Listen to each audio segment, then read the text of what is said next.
est tout juste 19h heure d'Alger. Vous regardez Al24 News. Merci de nous rejoindre pour cette édition de ce vendredi 17 avril 2026. Tout de suite, les titres de l'actualité. L'Iran annonce l'ouverture du détroit d'Ormuz. On fait le point dans ce journal. Les navires militaires ne passeront pas par le détroit d'Ormuz et l'armée américaine continue d'imposer le blocus sur les ports iraniens. La classe politique américaine divisée sur le soutien à l'entité sioniste.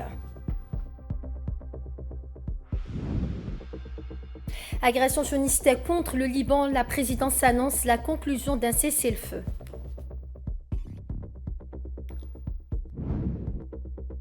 Cinquième édition du Forum diplomatique d'Antalya, le ministre d'État, ministre des Affaires étrangères de la Communauté nationale étrangère des Affaires africaines, Ahmed Attaf, prend part à l'ouverture des travaux et Ahmed Attaf et Massad Boulos passent en revue les crises régionales. Les détails dans ce journal.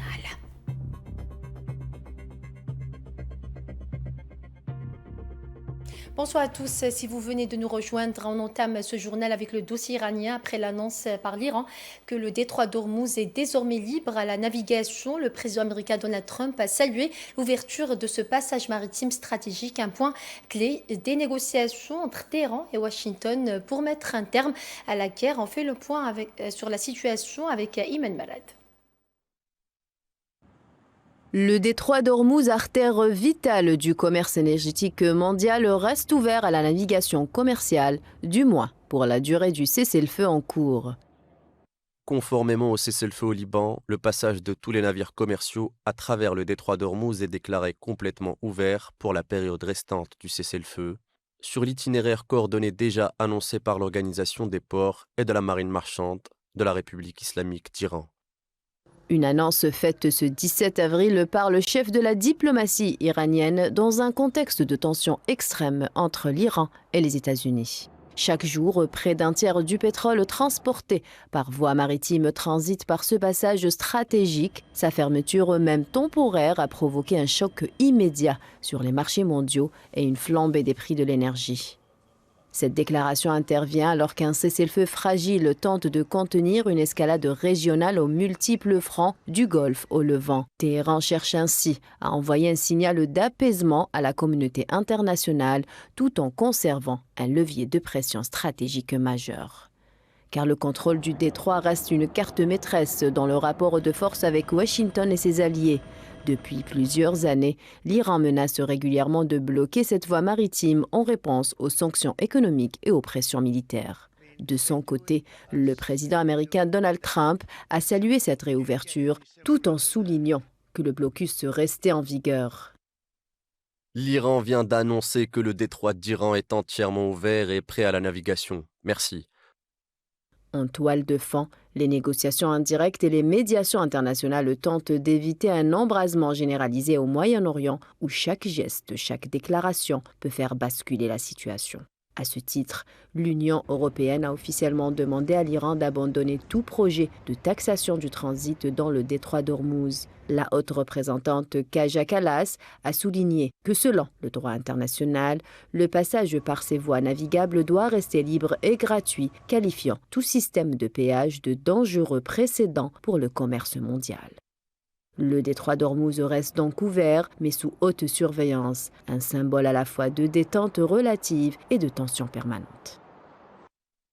Un responsable militaire iranien a déclaré que le passage des navires militaires par le détroit d'Ormuz reste interdit. La télévision iranienne a confirmé vendredi que seuls les navires non militaires sont autorisés à transiter via les routes désignées, et ce uniquement avec l'autorisation des forces navales du corps des gardiens de la révolution islamique.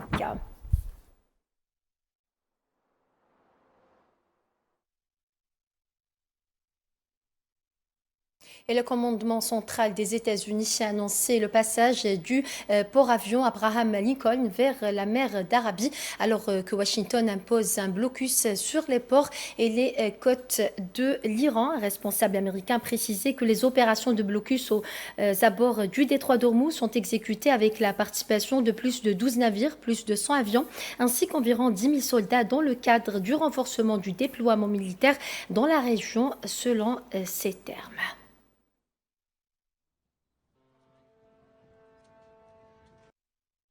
Et le porte-parole du ministère iranien des Affaires étrangères Ismail Baghaei a déclaré ce vendredi que son pays exigeait que les États-Unis ainsi que l'entité sioniste soient tenus responsables de l'assassinat de responsables iraniens. Ismail Baghaei a affirmé que la communauté internationale et non l'Iran seul réclament que des comptes soient rendus. Il a ajouté que les actes commis par les États-Unis et l'entité constituent des crimes de guerre et des crimes contre l'humanité.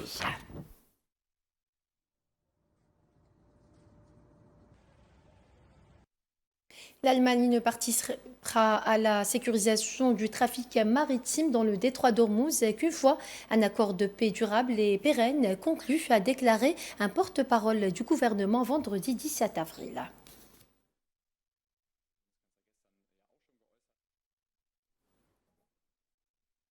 Et le sud de la Turquie accueille ce vendredi une réunion des ministres des Affaires étrangères de la Turquie, du Pakistan, de l'Égypte et de l'Arabie saoudite en marge d'un forum diplomatique à Antalya afin d'examiner l'évolution des questions régionales, au premier rang desquelles la guerre en Iran. Une source diplomatique turque a indiqué à l'agence Reuters que la réunion se concentre sur les moyens de développer des solutions régionales aux crises actuelles avec une attention particulière portée au conflit opposant les États-Unis et l'occupation sioniste à l'Iran.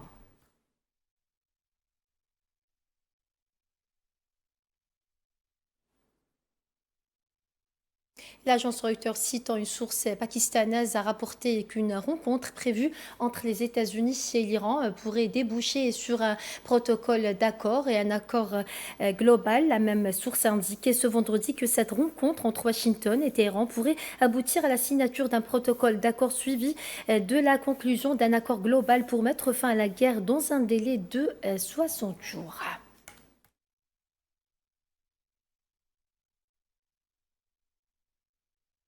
Et le Fonds monétaire international prévoit que l'impact de la guerre en Iran imputera la croissance du PIB en Europe de 0,5% au cours des 2 prochaines années.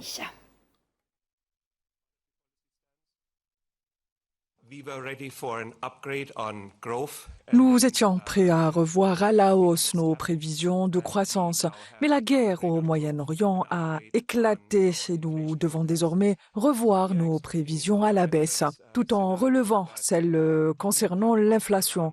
Dans notre scénario de référence, nous estimons que l'impact de la guerre en Iran amputera la croissance de la zone euro de 0,5% du PIB au cours des 2 prochaines années. Dans un scénario plus pessimiste, cet impact pourrait atteindre 1,7 points de pourcentage.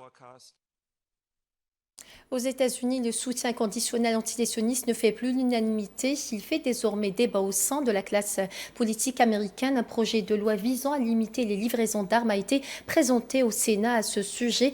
Les détails avec Safwan Bassabri. Il est à l'origine d'un projet de loi révélateur. Bernie Sanders, sénateur indépendant, propose une loi visant à bloquer certaines livraisons d'équipements militaires à l'antitétionniste. Bien que le projet de loi n'ait pas abouti, il cristallise un tournant dans la scène politique américaine. Désormais, le soutien jadis inconditionnel à l'antitétionniste n'est plus une évidence. Il est sujet à débat, une idée inconcevable il y a encore quelques années. Portée par le sénateur Bernie Sanders, la mesure a eu l'approbation de 40 voix, soit 40% des sénateurs, à 11 voix de la majorité absolue. Un niveau inédit qui illustre la contestation croissante de l'alliance inconditionnelle avec l'antitétionniste. La contestation vient du camp démocrate. Plusieurs figures ont par le passé pris leur distance avec l'EPAC, tout puissant lobby israélien aux États-Unis.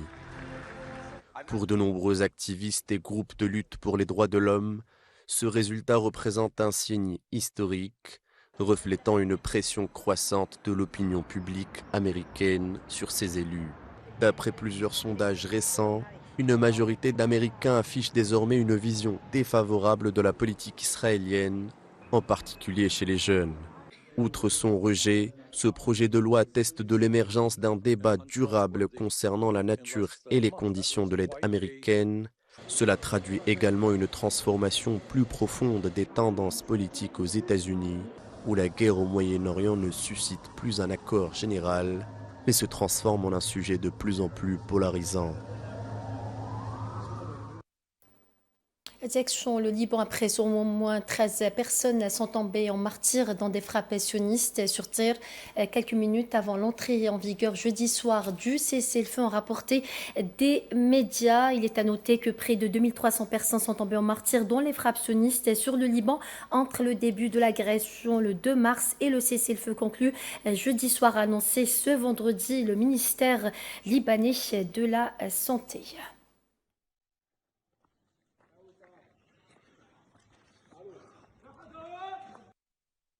Et la présidence de la République libanaise a annoncé jeudi dans un communiqué relayé par l'Agence nationale d'information la conclusion d'un accord de cessez-le-feu au Liban pour une durée de 10 jours à la suite de l'agression sioniste qui a fait des centaines de victimes parmi les civils sans défense.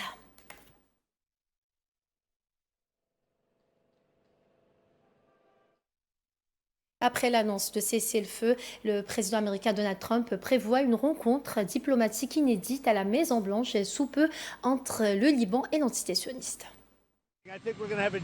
Nous venons tout juste de parvenir à un accord avec le Liban dans 2 heures. Un cessez-le-feu entrera en vigueur entre Israël et le Liban, ce qui est une excellente chose. Ils se réuniront probablement à la Maison-Blanche d'ici 4 ou 5 jours. Ce sera la première fois qu'ils se rencontrent depuis 44 ans, ce qui est inhabituel étant donné qu'ils sont voisins, mais il y a une très bonne chance que cela fonctionne entre le Liban et Israël. Des dizaines de milliers de Libanais déplacés suite à l'agression sioniste ont commencé à retourner vendredi vers le sud du Liban et les banlieues sud de Beyrouth après l'entrée en vigueur d'un cessez-le-feu conclu jeudi 16 avril. Commentaire Nayet Hamouda.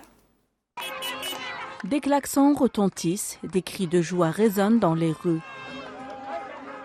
Au sud du Liban, la population célèbre l'entrée en vigueur d'un cessez-le-feu de 10 jours. Le Sud brille par son peuple, que Dieu ait pitié des martyrs qui nous ont permis de revenir. Dans plusieurs villages frontaliers, des familles déplacées prennent la route du retour. Un moment chargé d'émotions après des semaines de conflits. Mais sur place, les stigmates de la guerre sont bien visibles. À Habouch notamment, des habitations détruites rappellent la violence de la guerre. Je suis très heureux, bien sûr, de retourner sur ma terre, chez moi, de retourner sur notre terre et de retrouver notre honneur. Et je tiens à exprimer ma gratitude à la résistance dont les efforts ont rendu cela possible. Un cessez-le-feu de 10 jours venait tout juste d'entrer en vigueur. Mais déjà, la situation semble vaciller. De nouvelles volutes de fumée ont été observées, s'élevant du sud du Liban, seulement quelques heures après l'annonce de la trêve. Sur le terrain, l'espoir d'un retour à la normale se heurte à une réalité toujours instable. Que la guerre cesse officiellement, c'est tout. Mettre fin à la guerre doit signifier la fin complète de la guerre. À ce moment-là, nous reviendrons. Mais pour l'instant, non. Je vous l'ai dit, nous ne reviendrons pas tant que la guerre ne sera pas terminée et qu'ils ne se seront pas retirés de tout le territoire libanais. Entre soulagement et incertitude, ce cessez-le-feu marque une pause fragile dans un conflit qui reste loin d'être terminé. Et l'armée libanaise a rapporté qu'une unité spécialisée travaillait à la réouverture du pont maritime d'Al-Qasmieh situé dans la région de Tyr, au sud du pays. Dans un communiqué publié ce vendredi, l'armée a annoncé qu'une unité de ses forces militaires a entamé l'ouverture complète du pont en collaboration avec la défense civile après qu'il a été pris pour cible par l'occupation.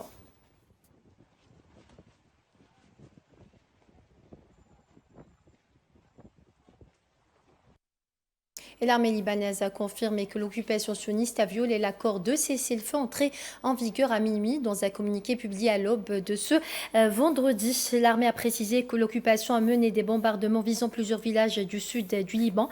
L'institution militaire a également appelé les citoyens à la prudence et à ne pas se précipiter pour retourner dans les villages et localités du sud.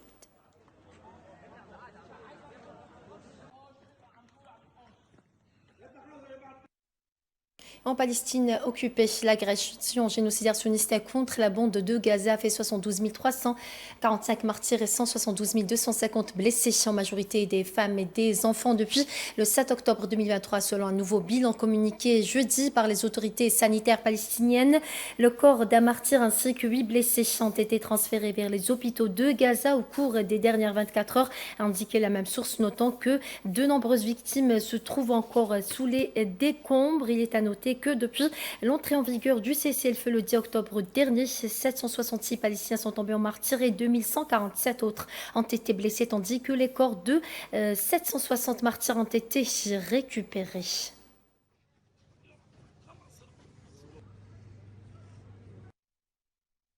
Et la journée du prisonnier palestinien célébrée le 17 avril de chaque année, commémoration de la lutte des détenus palestiniens dans les prisons sionistes, une date officialisée en 1974. 52 ans plus tard, les détenus dans les prisons de l'occupation sioniste font face à des conditions de détention extrêmement difficiles, lesquelles se sont aggravées depuis le déclenchement de la guerre génocidaire sioniste contre la bande de Gaza le 7 octobre 2023.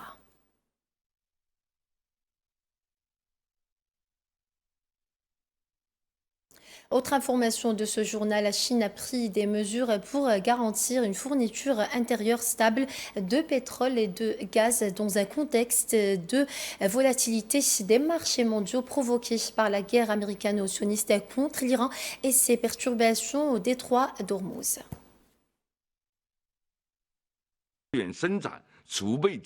Ces dernières années, la Chine a concentré ses efforts sur le renforcement du développement de ses systèmes de production et de réserve d'énergie et de ressources. La promotion active d'une transition écologique globale dans son développement économique et social et l'amélioration continue de la sécurité et de la résilience de ses chaînes de production et d'approvisionnement. Ces efforts ont jeté des bases solides pour résister au choc d'approvisionnement énergétique mondial.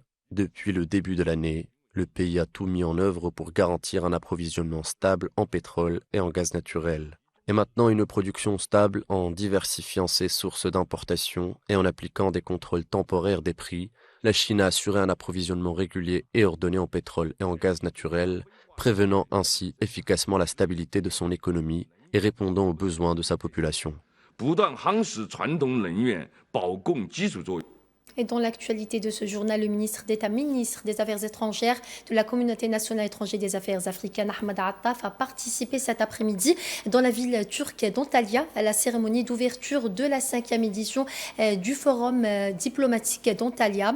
Le président de la République de Turquie, Recep Tayyip Erdogan, a présidé l'ouverture de ce forum qui se tient pour cette édition sous le thème façonner l'avenir et faire face aux fluctuations. Il est à noter que le programme de cette 5e édition du Forum diplomatique d'Antalya comprend une série d'ateliers, de sessions et de dialogues consacrés à l'examen des principaux enjeux et défis internationaux actuels avec la participation de responsables gouvernementaux, de représentants d'organisations internationales ainsi que d'une élite d'acteurs des milieux académiques et médiatiques.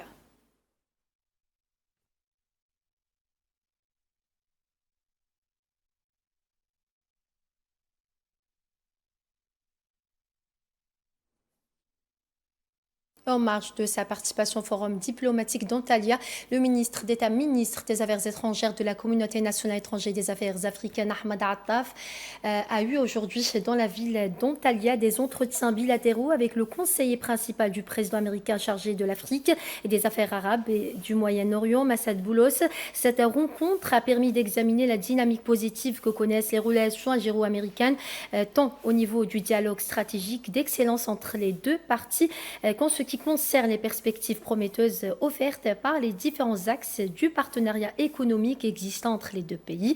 Les deux parties ont également échangé leur point de vue sur les principales questions d'actualité dans le monde arabe et sur le continent africain, notamment l'évolution de la situation en Libye et au Soudan, ainsi que les derniers développements de la question du Sahara occidental.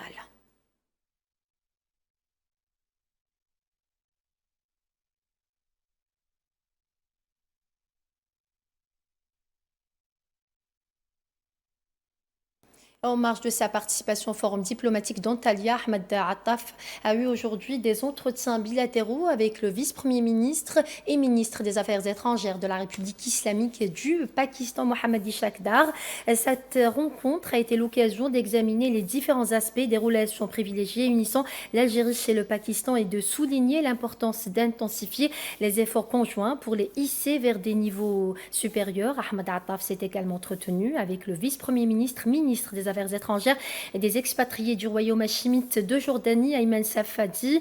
La rencontre a été l'occasion de renouveler la solidarité avec la Jordanie face aux répercussions négatives résultant de l'escalade militaire qu'a connue la région du Moyen-Orient, ainsi que de confirmer la profondeur des liens de fraternité, de solidarité et de coopération entre les deux pays et les deux peuples frères. Ahmed Attaf s'est aussi entretenu par la même occasion avec le secrétaire général de la Ligue des États arabes, Ahmed Abou Al-Raït.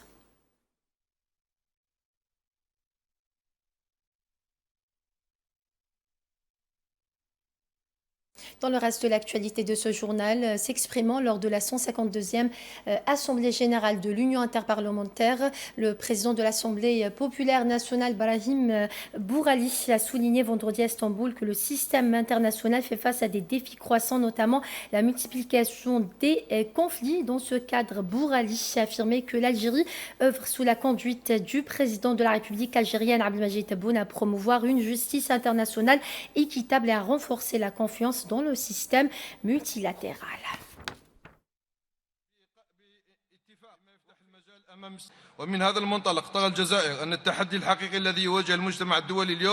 Dans ce contexte, l'Algérie constate que le véritable défi auquel la communauté internationale est confrontée aujourd'hui ne se limite pas uniquement à la gestion des crises, mais réside également dans la reconstruction de la confiance, la restauration de l'espoir et la consolidation d'une justice véritable au bénéfice des générations présentes et futures. Cela s'inscrit dans la vision portée par le président de la République, M. Abdelmadjid Tebboune, visant à renforcer la justice internationale et à rétablir la confiance dans le système multilatéral. Section la Gambie, à présent, où le pays a accueilli la 17e session de l'Assemblée générale de l'Union africaine de radiodiffusion sous le slogan l'Union africaine de radiodiffusion, 20 ans au service des médias africains, héritage, innovation et transformation. Ce slogan reflète une vision stratégique visant à mener une réflexion sur la réalité et l'avenir du système médiatique sur le continent africain. Il s'agit d'une étape importante à laquelle l'Algérie cherche à contribuer pour le développement des médias continentaux par la formation, la coopération technique et l'échange d'expertise.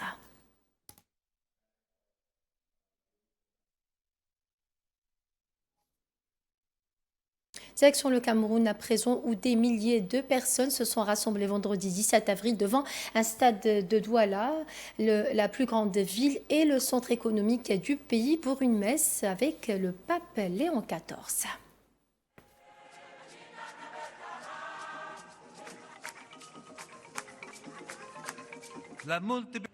La multiplication des pains et des poissons s'opère dans le partage. Voilà le miracle. Il y a du pain pour tous, s'il est donné à tous. Il y a du pain pour tous, s'il est pris, non par une main qui s'empare, mais par une main qui donne. Sport à présent, 120 coureurs représentant 10 formations, dont 8 algériennes, ont pris vendredi le départ à Oran de la première étape de la 26e édition du Tour d'Algérie, prévue sur une distance de 126 km. Le départ de cette première étape du TAC 2026 a été donné devant le centre des congrès Mohamed Ben Ahmed d'Oran par le Wali Brahim Ouchan, accompagné du président de la Fédération algérienne de cyclisme, Khaireddine Barbari, ainsi que des représentants de la société civile.